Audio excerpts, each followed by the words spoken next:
Hi everyone, here's the Chemist once again, and today I'm reviewing Romeo and or Juliet by Ryan North, an interactive fiction adventure, choose your own adventure type of book about what is probably Shakespeare's most famous tragedy, Titus Andronicus. Haha, no, Romeo and Juliet.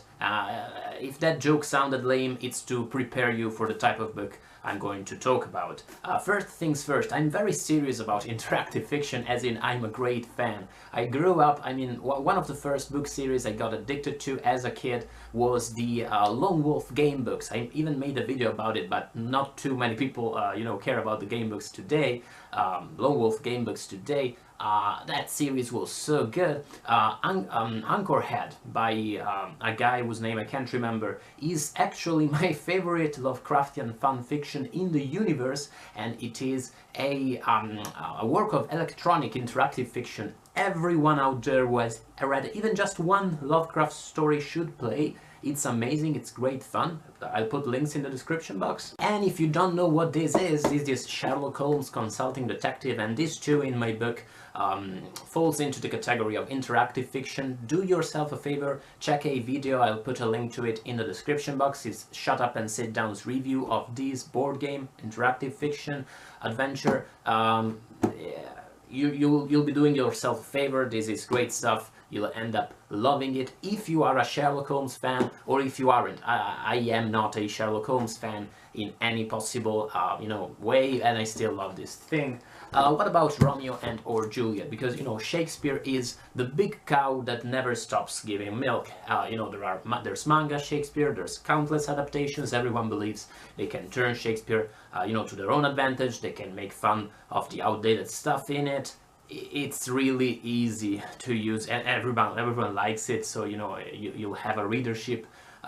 In any case, let's leave the tricky waters of the English-speaking world's obsession with Shakespeare behind. It's Shakespeare, he deserves all the imitations out there. And what about this book? This book is shit, and it's also great at the same time. I really don't know how I feel about this book. The first thing you need to know is that this is a joke book. It's in my opinion, it's a joke book much more than it is an interactive fiction adventure. Every fucking line in this thing is a joke. And it literally opens with, on the frontispiece, saying Romeo and or Juliet, a choosable path adventure by Ryan North and William Shakespeare, and you, because you decide what happens next, not to mention all the artists who made some great illustrations. So really there's a lot of credit to go around here, and that doesn't even mention the editors, and it goes on for a couple of lines more.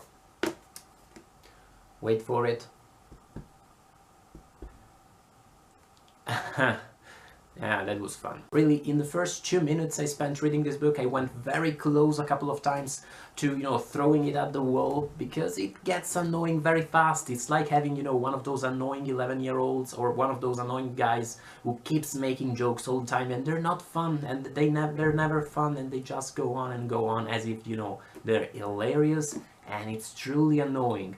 But I also have to admit that after a while, for mere power of accumulation, or even just because you get on the same wavelength as the writer, after a while you start laughing at these jokes, no matter how idiotic they are. And there are some great jokes in here too. There are some jokes that are purely golden, and yeah, there were some great times, and I had some good laughs with this book, I have to admit it. At certain moments it was truly hilarious. The main problem I have with this book, and that probably comes from the fact that I am a big fan of interactive fiction, is that it is not very rewarding as an interactive adventure. It could have easily been better had it taken itself more seriously, even just a little bit more seriously.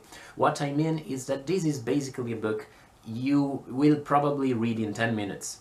I tried several times, several different alternatives with the book, and every time in 10-15 minutes I'd reached an ending. Either I died or I'd, reached some other form of ending for my characters. You can play as either Romeo or Juliet. And that sucks. I was expecting a book-length work of interactive fiction with some depth to it. It could have easily been handled better. It could have been split into different acts. It could have, included some kind of very basic system, game-ish kind of system. No, it's just straight up interactive fiction, and it ends immediately. You can actually follow pretty neatly a route throughout this book that will allow you to get the same story as in the actual play, Romeo and Juliet. And if you do that, and after a while you know, maybe you deviate from the path and you choose another alternative, in that case you can probably reach some of the later endings and the book will last a little bit longer. But if you just follow your heart, it will probably end up pretty soon as a book. And most of these alternatives truly are just jokish and are just punchlines to more jokes. Yeah, it's not like I was expecting a straight up serious work of, interactive fiction about Romeo and Juliet. At least a little bit, something a little bit more rewarding. You can have a great time with this book and you can check out so many of all these different alternatives, but the way you'll be doing it is, you'll use that old trick that when you reach a paragraph, you're going to, keep your finger between the pages and, check one alternative first and the other second to, expand the potential of your scope throughout the narrative, and which means by cheating. Basically, you'll get a better time with this book by cheating at it, and that to me is not a good work of interactive fiction. I should probably mention that included in this book, and that's a great thing, there also are two short interactive fiction adventures, one based on A Midsummer Night's Dream and one based on Macbeth. And the one based on Midsummer Night's Dream also features a very tiny comic strip interactive fiction adventure based on the tragedy of Pyramus and Thisbe from Midsummer Night's Dream.